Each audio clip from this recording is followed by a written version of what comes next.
We can all probably come up with a question to the clue, things synonymous with Elvis Presley, like movies, cars, girls, more girls.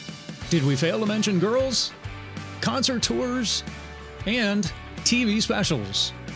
But what do you really know about the early years of the king of rock and roll?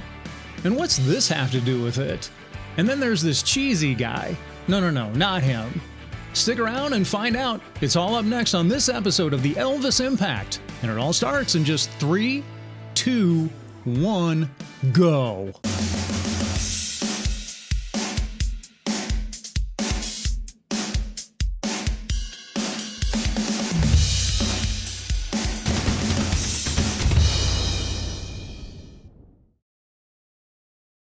Those are good cookies. Hell yeah, they look like I'm not going to pass on those. Cookie.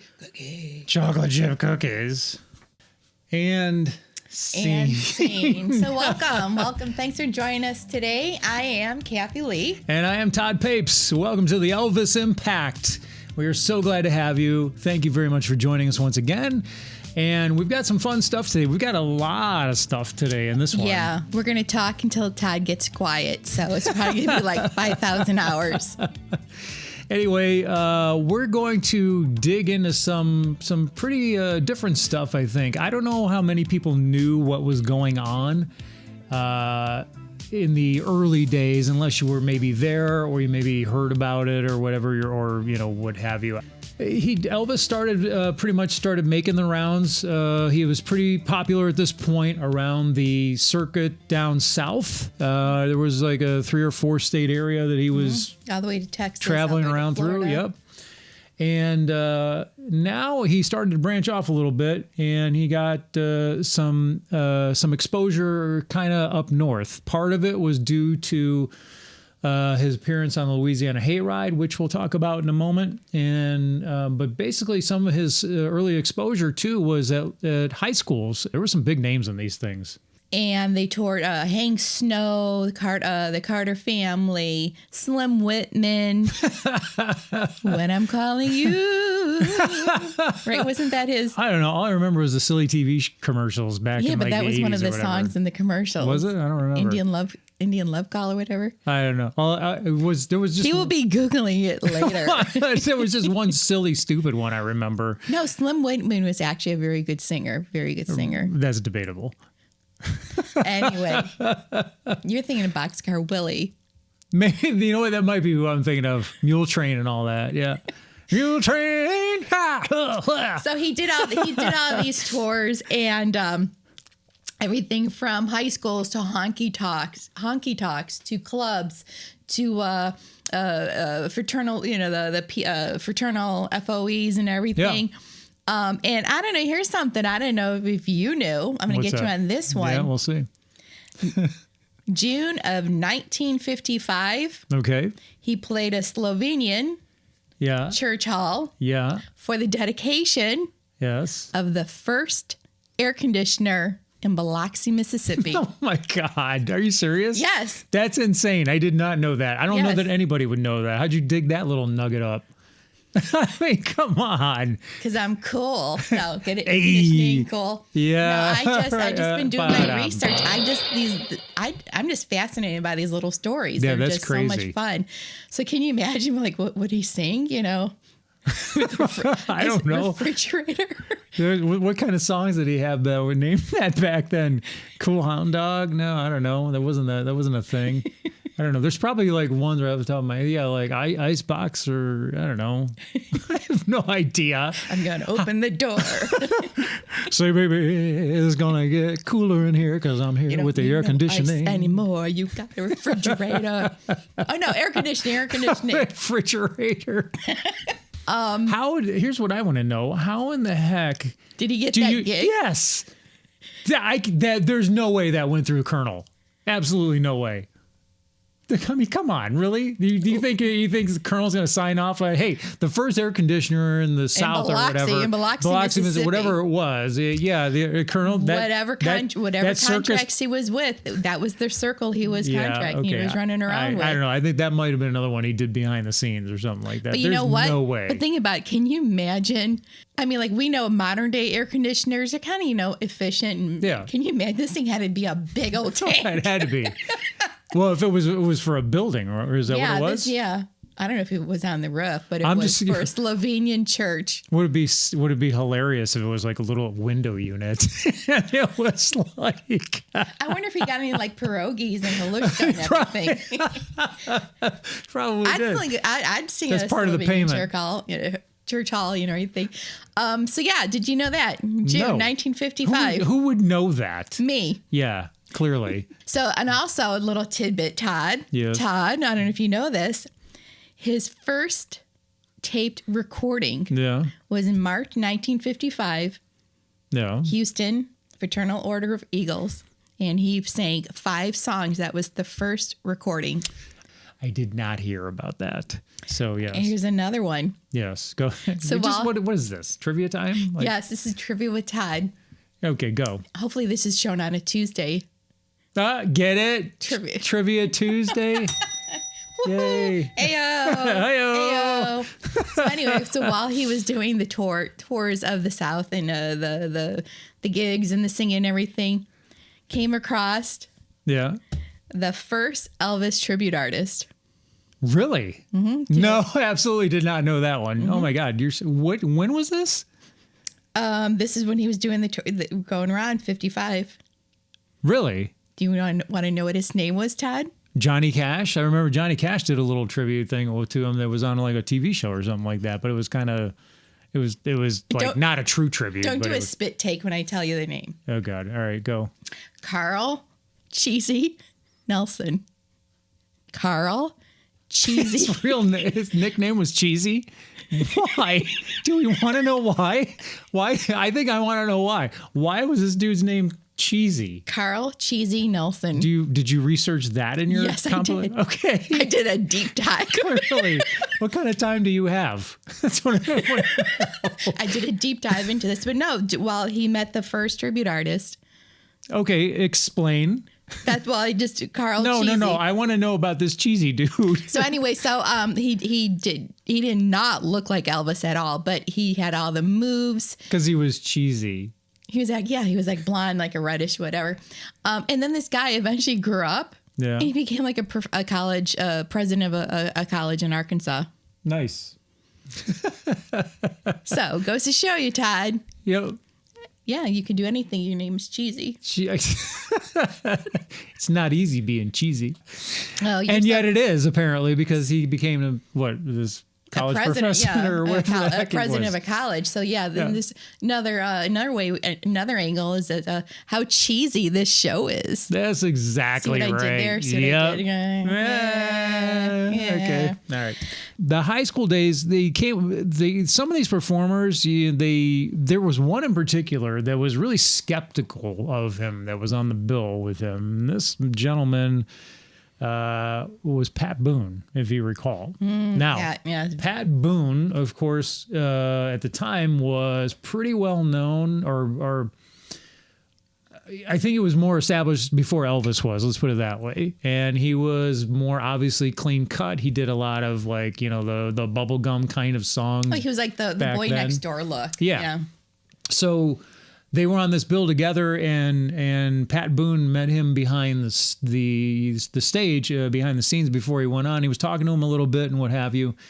And he just thought this guy was just odd. He thought he just wasn't going to make it. Like, what are we doing with this guy? Like, because you've got the likes of those other people that you had mentioned that were on this little circuit. Well, and also too, let's back it up too. Yeah. So you have Pat Boone, everything. So boy next door. So he's wearing the conservative suit. Yeah. He's probably all starched and ironed and everything. Yeah. Then you come this kid with a big old pompadour. That's true. Baggy pants, pegged pants, the bright colors. Yep. Yeah, he didn't really care for him, and at first, and then Elvis goes on, does like a little set of gigs at the auditorium. I think this was the Brooklyn one, if I'm not mistaken. I forget which song it was. It might have been "That's All Right," or it might have been it might have been "Blue Moon Over Kentucky." That he heard him singing, he's like, now I kind of get what because his foot started tapping, and he started loosened up a little bit. Yeah. So he started softened up that starchy look. And exactly. He loosened his tie and got into it. Well, and obviously, like down the road, he did admire and like what he did. Obviously, they became friends because down the road, Pat Boone talked highly of Elvis all the time, to the point of Pat Boone, not that long after, I don't think, released an album. And it was basically something to the effect, the title was called Songs by You Know Who. He obviously grew to like him. So we move on then from the high school days to do that. Now he gets elevated a little bit more. We're kind of back down south again now. And here we go. Now we've got this thing going on down south every Saturday night. Started off on radio, then ended up on television, called the Louisiana Hayride. Louisiana Hayride. And it started, I believe, in 1948. I think it went into television in mid-50s-ish or something to that effect, right around this time. And Elvis ended up signing on with the Hayride. I'd like to know just how you derived that style, how you came about with that rhythm and blues style. That's all it is. That's all you can say. Well, sir, to be honest with you, we just stumbled upon it. I mean, you stumbled upon it. Well, you're mighty lucky, you know. Thank you. They've been looking for something new in the folk music field for a long time, and I think you've got it. We hope so. All right, how about flipping the record over there? That's Son recording and doing the other side for us. Okay. Blue moon, blue moon, blue moon, keep shining bright. Blue moon to keep on shining bright. She gonna bring me back, my baby, tonight. Blue moon, keep shining bright. He had a contract for 1 year to play every Saturday night. So while he was doing all these performances in clubs and Slovenian clubs and Slovenian selling halls. air conditioners, dedication, paying salute to an air conditioner. Every Saturday night he was on the Louisiana Hayride, and he gained traction. He definitely started. That definitely got more popular. Yeah. To the point where he kind of outgrew the Louisiana Hayride, and Colonel Parker pretty quickly yanked that contract. Yeah, he did. Yeah, Parker wanted him. He wanted him out there. He. This is the time where Colonel Parker kind of saw the real potential in Elvis, more or less, I think, and he just is like, well, we got to get this guy. I mean, this is. He basically thought the Hayride, I think, was beneath him, is my take on it. It was popular down south, but that was pretty much it for the most part, I think. I don't think it was popular up north. You also had the fact that it was kind of like a country style based, I think. And you had, then you have this young rockabilly crazy kid with Scotty Moore driving the beat. Yep. But this was also a time, though, that they brought in DJ Fontana. Well, Elvis met DJ Fontana during at the Louisiana Hayride. Yeah, exactly, right. So while this was all going around and all these stops and all these gigs and everything, he was also promoting his albums, his records. Who was promoting? Elvis was. Oh, right. Okay, gotcha. And so he stopped at WROX, and he introduced himself to a DJ named Early Wright, a Black African-American radio station in Clarksdale, Mississippi. Yeah. And Elvis went to him and introduced himself and said, would you mind playing my record? Yeah. And it was a hit.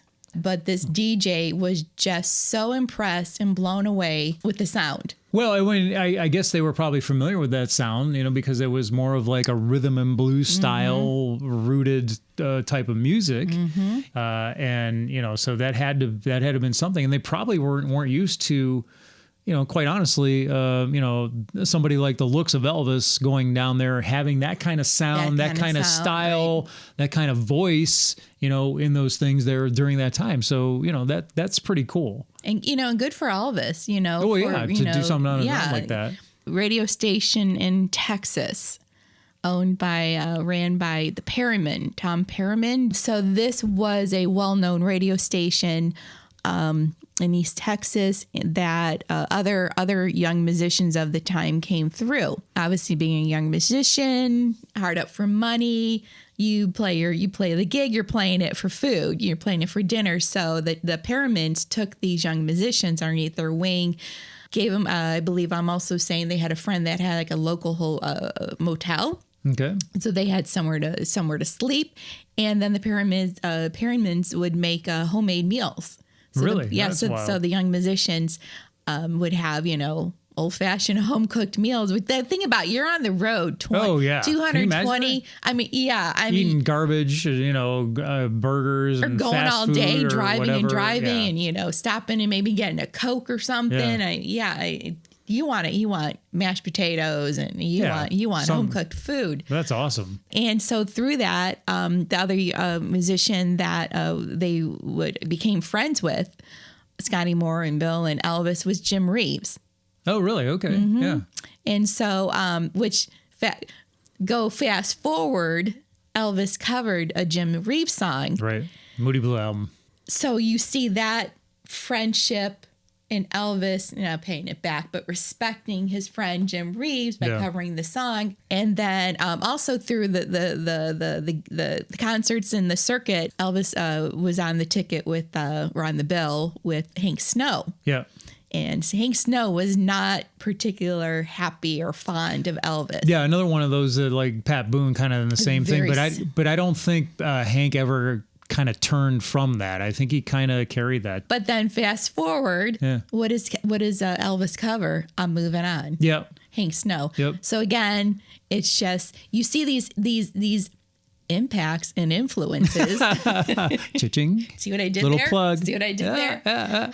These paths of these young musicians have crossed. Yeah. And how they all influenced each other. Yeah. And they played and they grew off of each other. They respected each other. And again, it comes back to Elvis and his Southern upbringing. Well, Scotty was Elvis's original manager, right? Then Bob Neal took over.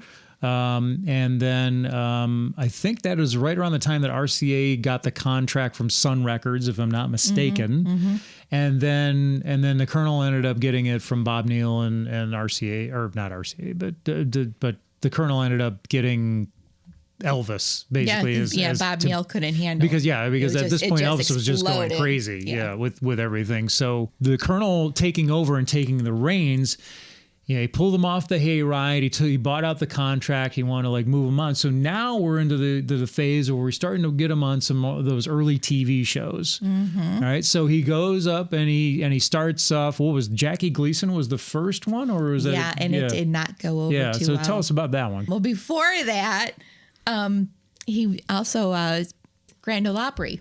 Yep. Yeah. Okay. And that didn't go well either. No, because Elvis was a little bit too rambunctious for that crowd, for the Grand Ole Opry crowd. Yeah. And the actual talent manager at the Grand Ole Opry told Elvis it's best he goes back to being a truck driver. Ouch. That talent manager feels really.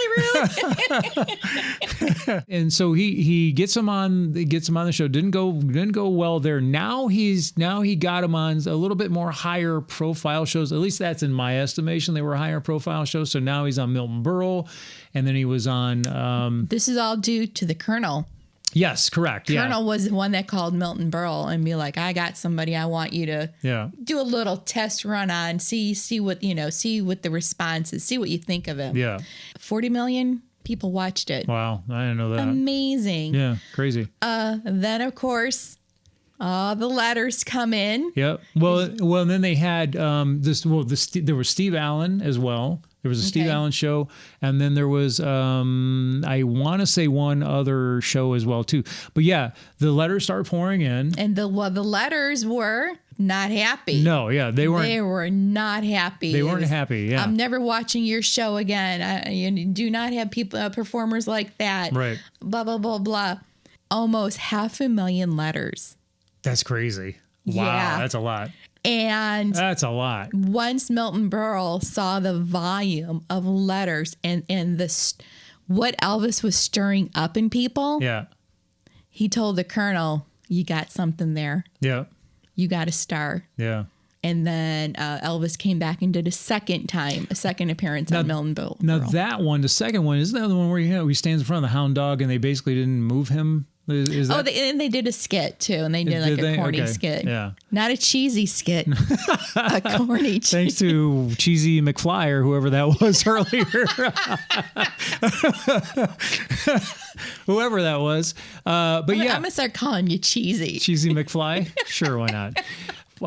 So they, but the one with the Steve Allen one was the one that was crazy because now Steve Allen, he was obviously kind of, I think, again, from my take on it, was anxious to get him on the show, but then he gets all these letters, he gets gets this blowback or whatever, and he makes some kind of comments similar to like, well, he won't be doing any of those antics on my show because this was pre Ed Sullivan, where they shot him from the waist up only. So yeah. You're starting to see Elvis get again. Now he's getting this larger, more nationalized exposure, but it wasn't really signed off on yet, if you will, until a local Cleveland DJ named Bill Randall. Hi, everybody. I'm Bill Randall. The music of your life. And I'm going to play Annie's song. Annie's Choice. Annie and I were there. Bill Randall was a very well-known, popular DJ in the Cleveland area. And Bill Randall had Elvis on his show, and he introduced him. In fact, you can see the clip from this in the movie This Is Elvis. One of the clips here was this introduction by Bill Randall. And Bill Randall was a giant DJ at the time. Everybody knew him. He was well known across the country, actually, that popular. So he has him out on his show, and basically this is the start of Bill Randall putting Elvis on the map. And bringing Elvis's music and name up north. For sure, yes. Which is where he taking needed, him outside the South and bringing him up north. Yeah, he needed to get out of that southern belt that he was wheeling around in all that longest time, and that's kind of the push that he kind of needed to get that career going and get it moving even further at the time. Then once he became that national, then that's when I think the RCA buyout happened, if I'm not mistaken. That's about that time. Around that was that time. 35,000? 35,000 Yeah. was the contract for that one. Yeah, they got Which it from, back then, that was like a lot of cheddar. Oh yeah, for sure. Tons of cheddar, because they got the stuff, they got the rights from Sun Records. A lot of cheesy. A lot of cheesy. Cheesy McFly, once again, making an appearance on the Elvis Impact. Thank you very much. But Sun Records had they got the contract from Sun Records. They got the whole catalog from Sun Records too. I think he re-recorded a few of those songs that he did for Sun on the RCA label, and then a lot of those, then they became a little bit more popular because they were on a larger label, of course. And that's kind of where things started to kind of kickstart, and then Elvis was pretty much on his way. And I think, unless I'm missing something here, I think the next stop is the movie era. From there, pretty much. Because of the Colonel. All because of the Colonel. I mean, again, this is another thing where there are so many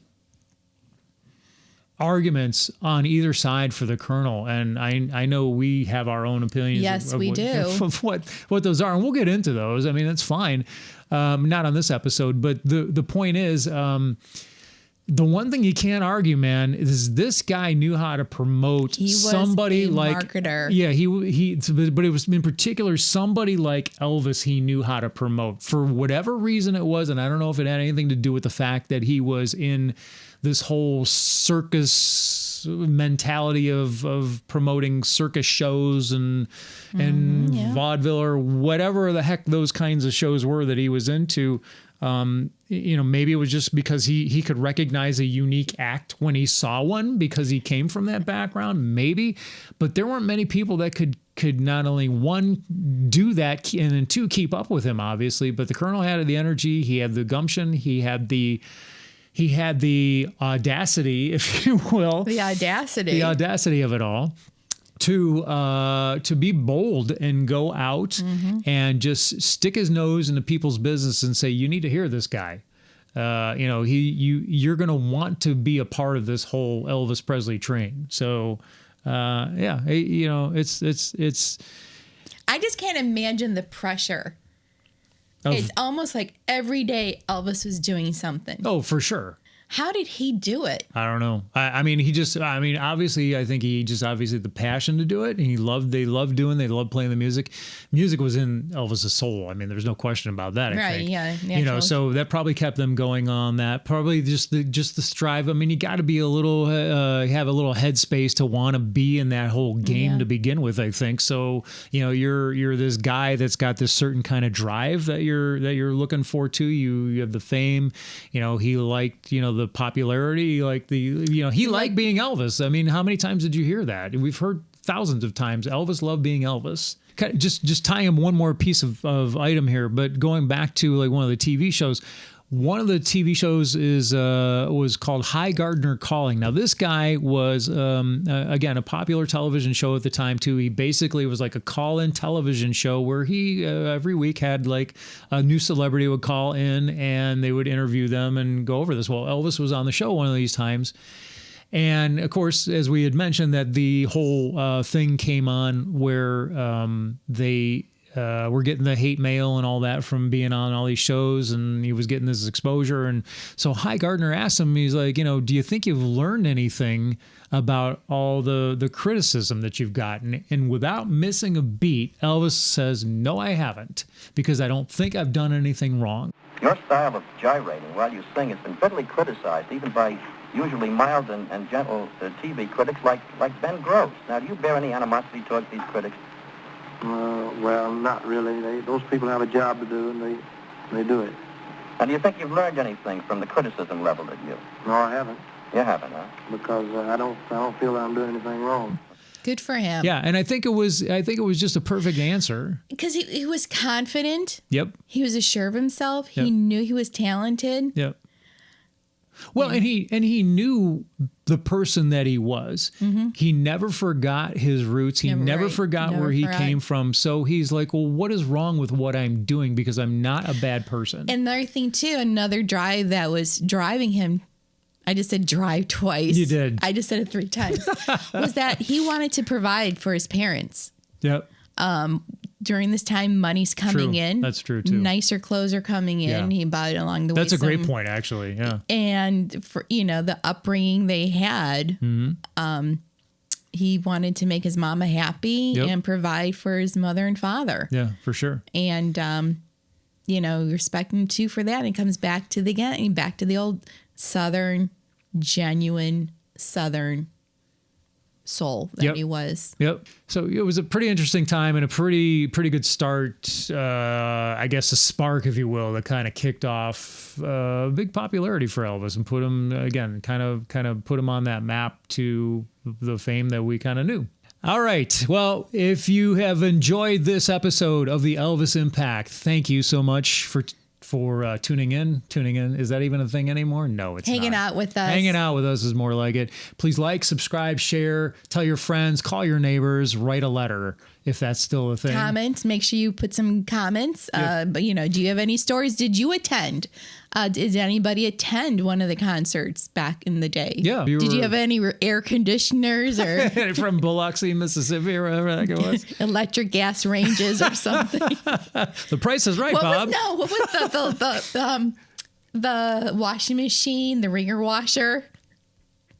Oh, where it was like this, there was like rollers or whatever, and then you like push Maybe you had to promote one of those and sing. You might have. I'm rolling. It was an early Speed Queen, maybe. I have no idea. Who knows? But good for him. Good for him. Yeah, that's cool. Yeah, just to do something, local and simple and whatever. But and please the fans. Yeah. But talk about it down below. Let us know what you think. But everything's on YouTube Tuesdays and Fridays. Join us whenever you can to alert yourself to, let you know when that's coming out. Obviously, you can watch this anytime that you want once an episode's coming out. And please subscribe, because if you subscribe, once again, you get to be one of our EIPs. And what does an EIP mean? Tell us, Kathy. An Elvis Impact person. Actually, I don't know what it means. It could mean Elvis Impact person. It sounds very similar to VIP. Yeah. So there really honestly was no rhyme or reason for this, but we will recognize you as an EIP. Unfortunately, you won't get any kind of fancy prize other than the moniker of being bragging an EIP. rights. Bragging rights say, hey, I'm an EIP, man. So and then rights to an emoji. Eventually we'll make an emoji. Well, we'll see. I'm all about this emoji. We are. Well, yeah. If we get actual emojis, we can Maybe make up an EIP like emoji. a little pompadour. Parted between the I and the P, maybe, or something like that. The Flipped pompadour over emoji. Well, what was the one other episode that we did? We decided it had to be something like a salt pickle or something. Because of the salt mine. I don't remember what the heck we were talking about. Something silly, but anyway. A little gold lame suit jacket. No. I don't know. Maybe. No. I'm putting it in the channel notes. Whatever. All right. If you guys want to see a little gold lame jacket emoji, all in favor say aye. No. No, you didn't. Oh. All right. The buzzer. Well, thank you guys for hanging with us. Thank you. Absolutely. Thanks for hanging with us on the Elvis Impact. Till the next time. See you later.